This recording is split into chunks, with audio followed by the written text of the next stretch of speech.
please welcome to the stage Alex Hardy, CEO of Maha Holdings.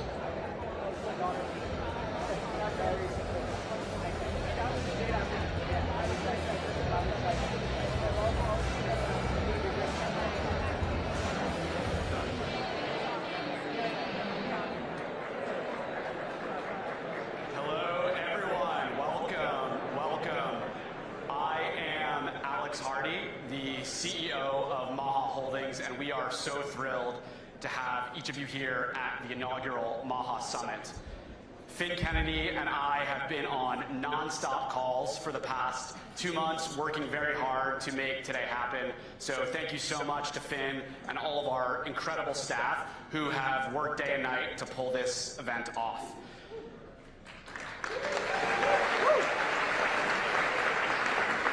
It is now my great honor to introduce the inspiration to this movement, the man deeply committed to making America healthy again, Secretary Robert F. Kennedy, Jr.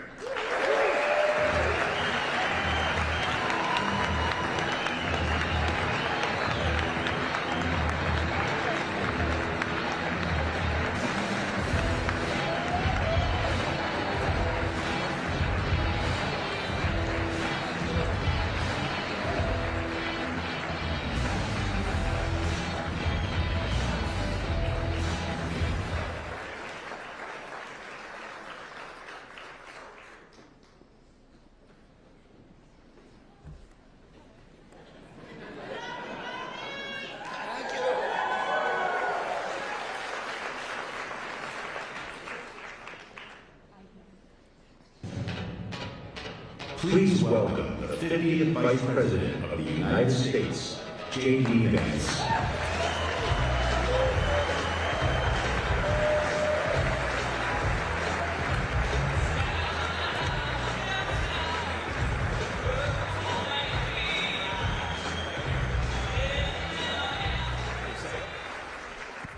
Thank you all. Welcome, Mr. Vice President. And I want to thank everybody here for taking this day to convene such an extraordinary group of people, a really unprecedented caliber of people who are in this room today. And, you know, one of the great things about working for President Trump is that we've been able to recruit people like Chris Klump and Marty McCary and Jay Bhattacharya and Mehmet Oz and people at every level of the agency, many of them who are stepping away from billion-dollar companies to come and work for us, not because they're looking for position or power or security, because they see this as a generational opportunity to change our country and put us on a better course. And a critical part of us achieving that goal is the partnership with private industry, with the entrepreneurs, the innovators who are trying to do the same thing. And you come out of that tradition. You really have an extraordinary life. But how do you see that in other parts of the government, this partnerships that we've been able to make with private industry? Yeah, well, first, Bobby, thanks. It's good to see you, and great to be with everybody. It's an amazing, I think, not just a event, but really a movement that you put together, and it's been a critical part of our success in Washington. So thank you for having me here for just a little bit. When Bobby invited me to speak, I, of course, said that I was honored to come and happy to do it, but only if we did an interview as opposed to a speech, because with a speech, you have to think about what you're going to say, where, you know, an interview, I just have to answer questions. I don't have to think at all to do an interview. That's great. So one of the, just to answer that question, so obviously if you go back to like the MFN stuff, meaning most favored nation drug pricing, that really has happened because the president and Bobby and a number of members of the team have been actually working with private industry to lower the cost of prescription drugs for American citizens. Now, it would be great if we could get congressional Democrats to actually do something meaningful with us. Because you would think, you think Democrats, they like to say that they're for the working people against the big pharma companies. So you would think that legislatively they would want to work with us, but it's actually been hard to get them to work with us. So we've had to sort of go outside of the system and work with private industry to do some of this stuff. And I think you guys have done an incredible job with that. But if you look at a lot of our most important health initiatives, they've come through partnership with private industry in some form or another. And I also think that there's a mindset shift where you mentioned some of the people like Marty, like Jay, who have been such a critical part of what you've been doing. The thing that I love about the team that Bobby has put together is, yes, a lot of them have a sort of private sector mindset. They just want to get things done. They don't care about the bureaucracy or they don't care about all the people saying no in government, because as Bobby and I have learned, there are a lot of people saying, no, you're not allowed to do that, or no, you shouldn't do that. And we just have to punch through that in order to achieve results for the American people. But I also just love that Bobby has put together a team of people who are not terrified to think about things in new and interesting ways. And if you think about what has been so broken about the public health bureaucracy in this country for years, for decades, generations even, it's that people think in incredibly conventional ways. And if you bring them a non-conventional idea, their automatic assumption is, no, we're not allowed to talk about that, much less fund something related to that. And I think it's maybe the most important thing of all the specific initiatives that you guys have worked on effectively. The most important thing is that your team is willing to ask questions that people in government haven't been asking in a long time. And if you think about how unhealthy the American population has gotten over the past 20 or 30 years, you're not going to fix that problem unless you have people at the table who are asking different questions than the ones that were asked 20 years ago. Yeah, I mean, that's one of the... One of the interesting things about working with this president is that, we're coming into these bureaucracies that have constructed these orthodoxies, and it's just a series of very narrow Overton windows. Absolutely. You're not allowed to bring the conversation out of that, or you get destroyed. That's right. And now we're working for a president who just takes a bulldozer to Overton windows and does... and shocks us every day, and then we go, okay, well. That's exactly right. That is a good summary of Donald J. Trump, is that he takes a bulldozer to Overton windows every single day. But it had to happen. It just had to happen. And if you look at so many of the things that are happening on the public health side, I mean, one of the criticisms that Bobby will always get, and I always think it's such bullshit, excuse my language, I'm not sure if I'm allowed to say that. It's probably covering, I apologize to everybody who's watching live on Fox News. Hopefully they were able to bleep that out. But anyway, is sometimes there's this attack where people say, well, this or that conclusion is not supported by the science, or this or that conclusion is a conspiracy theory. And science, as practiced in its best form, is that if you disagree with it, then you ought to criticize it, and you ought to argue it against it, but you can't shut down the debate.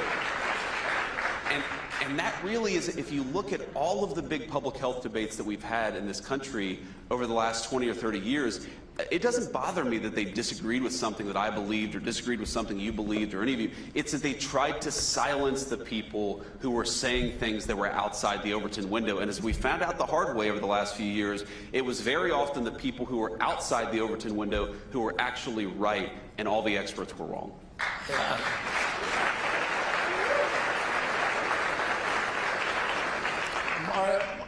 I had a conversation with Marty McCary the other day, and he reminded me that over the Royal Society, the building, the portal for the Royal Society in London, which is the oldest scientific society in the world and the most prestigious. Of course. It says, question everything. Yes.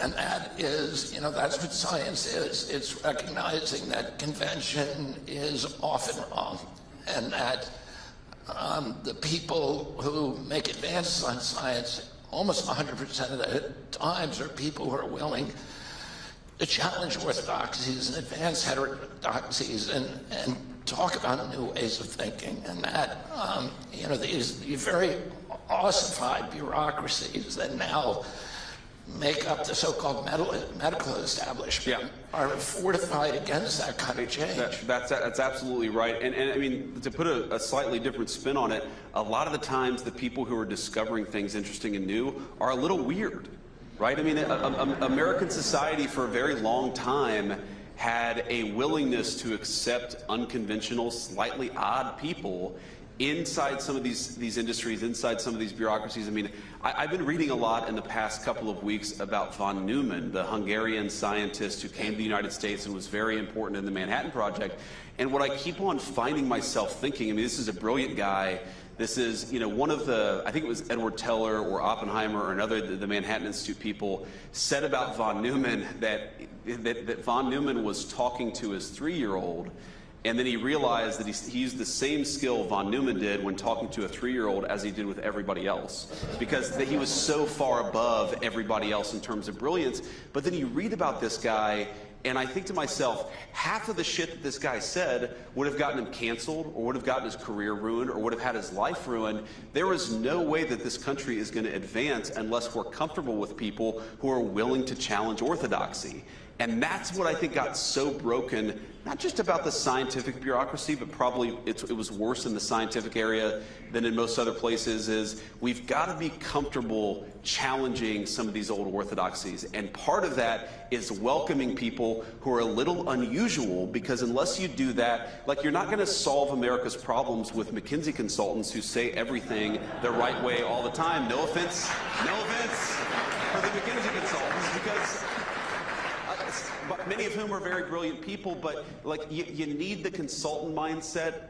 You also need the person who is just thinking about an idea because it's interesting and it's fascinating and it's not being focused on enough in the right way. You know, you and I have talked a lot about Appalachia, and both of us come from families that are intertwined personally and politically in Appalachia. You're kind of a golden child of Appalachia. You came out, you went to Ohio State, right? That's right. Yale Law School, you know, a successful, uber successful business, a best-selling author, U.S. Senator, and now Vice President of the United States.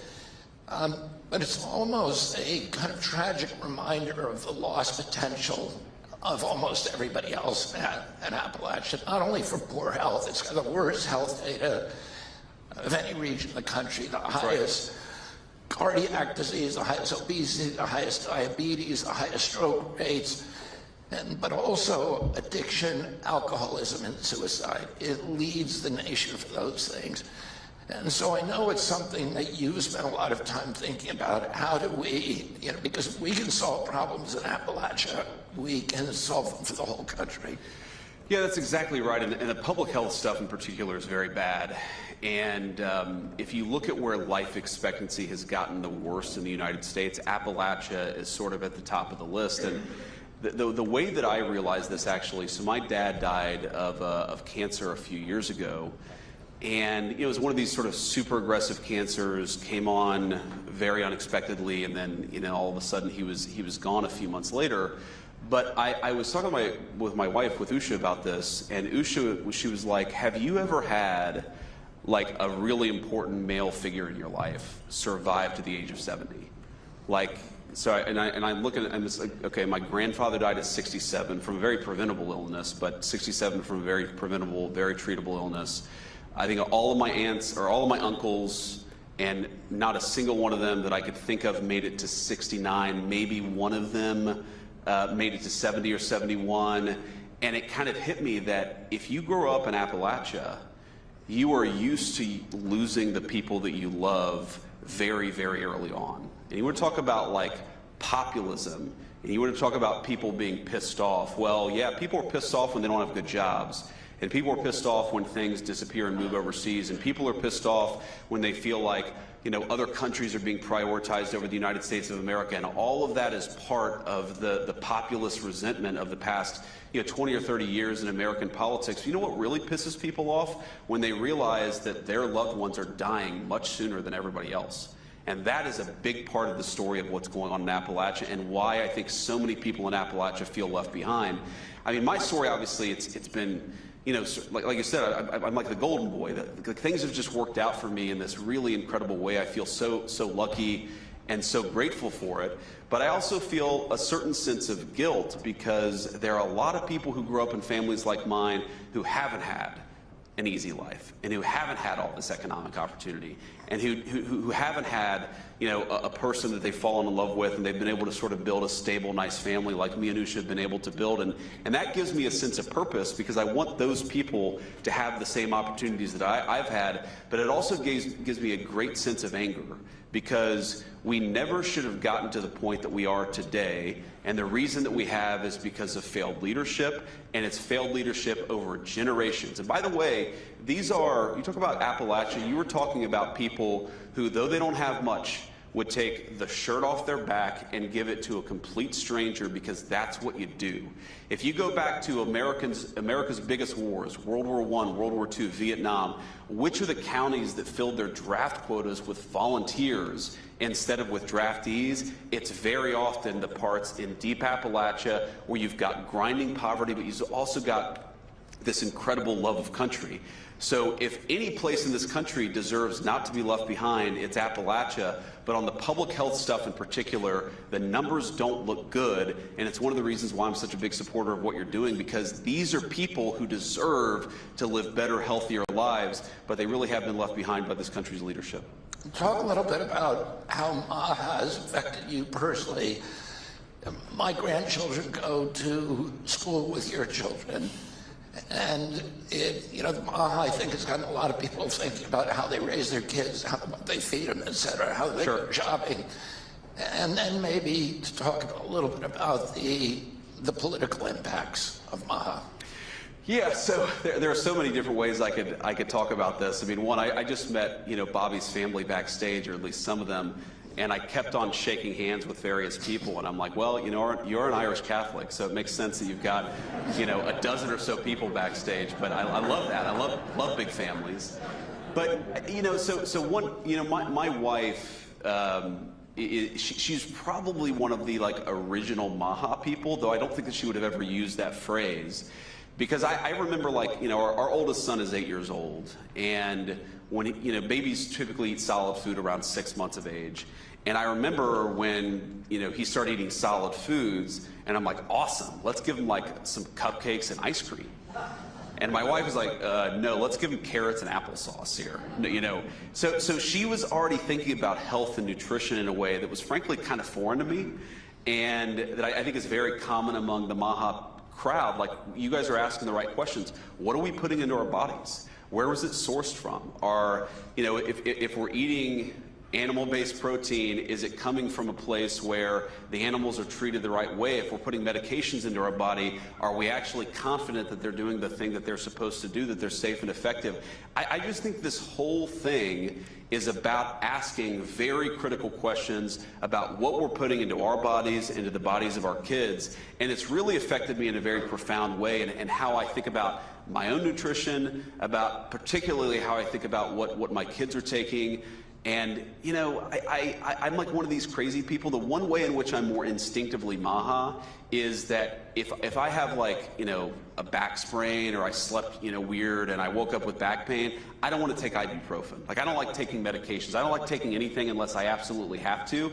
And I think that's another MAHA style attitude. It's not anti-medication, it's anti-useless medication. We should only be taking stuff, we should only be giving our kids stuff if it's actually necessary, safe, and effective. And I think that's an attitude that's really beneficial to the entire country, because we do have, you've talked about this as eloquently as anybody, we do really have an obesity epidemic in the United States of America. I think a big part of that is not asking where our food comes from.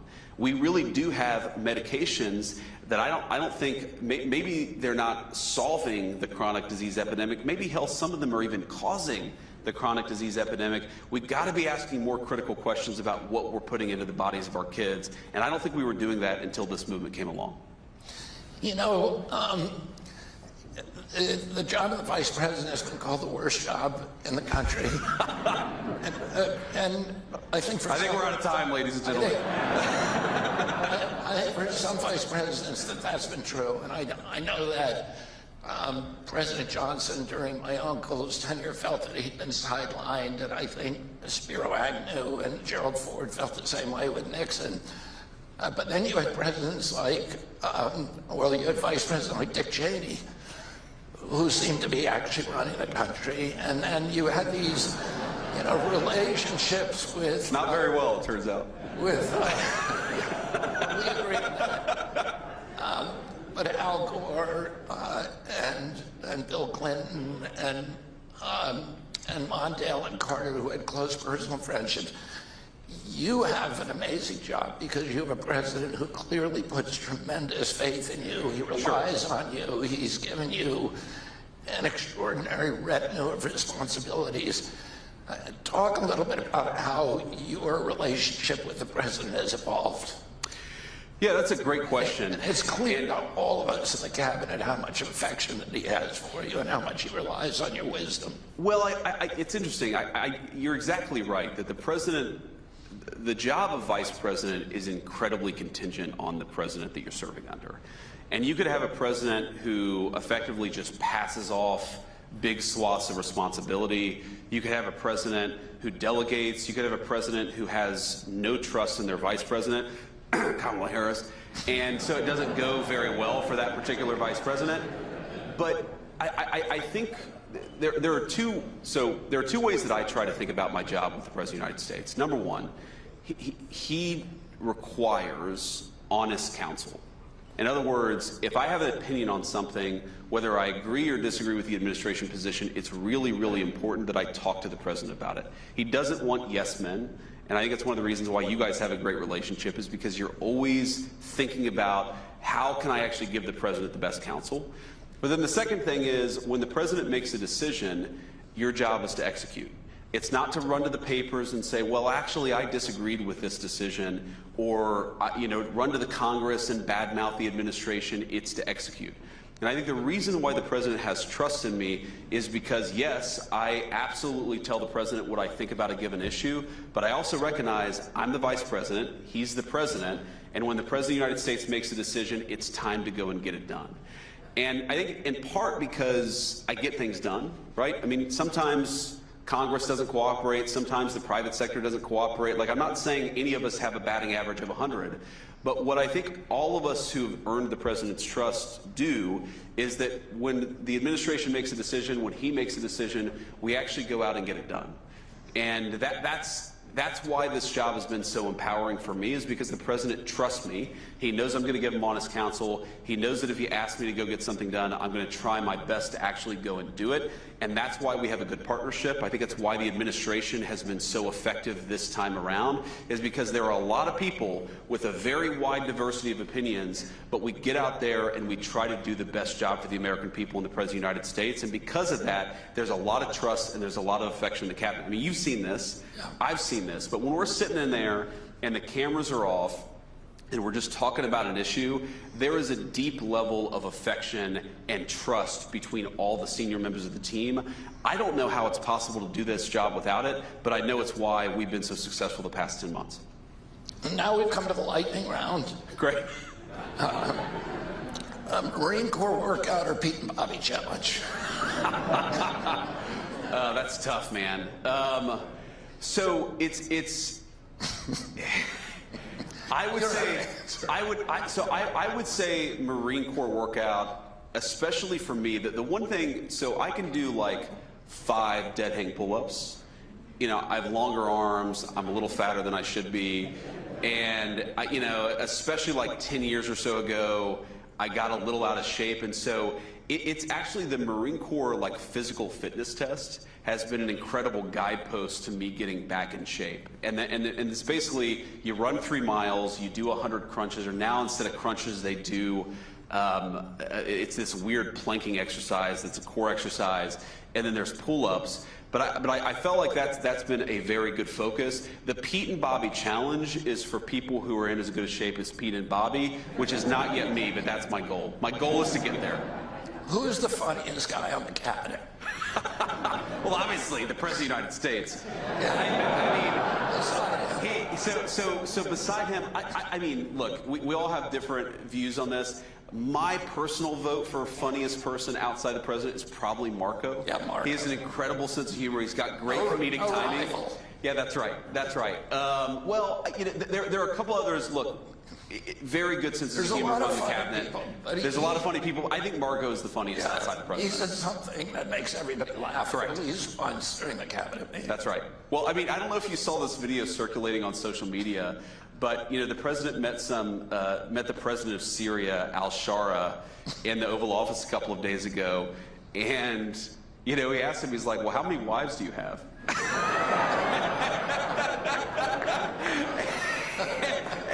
And it's just like, oh, what an amazing question. Amazing comedic timing. There are layers to it. There's like a meta humor to it. It's just anyway, you know. But we got a lot of good humor in the cabinet. One of the funniest moments in any cabinet meeting, President Trump had them bring in a full-size picture of himself with Putin, and when they were in Hawaii, and he's very tall and Putin was very short. Putin came up to about here, and he said, "You know what I said to him?" He said, "I've had it up to here with you."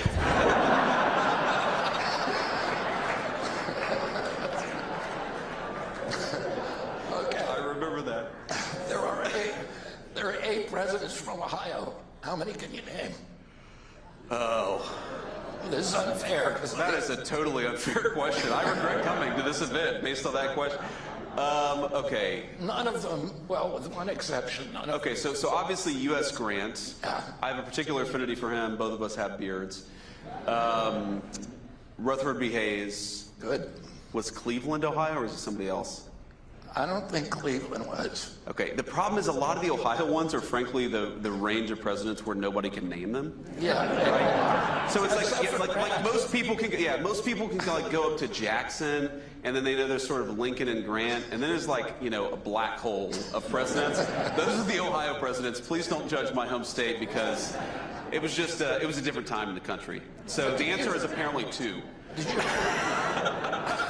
Did you read Chernoff's biography of Grant? I did. Incredible. One of my best friends actually gave it to me 4 or 5 years ago. Incredible book. It is. And he was an incredible guy. Why did you fall in love with Grant? Absolutely. And people, you know, he was attacked after he died by a lot of his political opponents. A lot of what I learned in grade school and high school history about Ulysses S. Grant is actually fake. He was a great general. He was also a great president. Thank you very much, Mr. Vice President. Thank you, guys. Thanks, Bobby.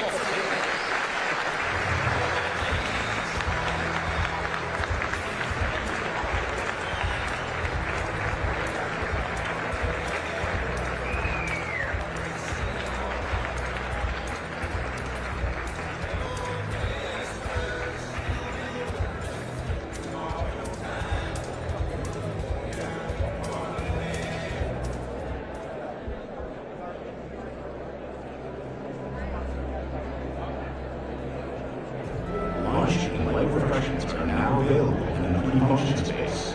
Please enjoy and kindly plan to be back in the ballroom as our next session will begin promptly at 1:30 p.m.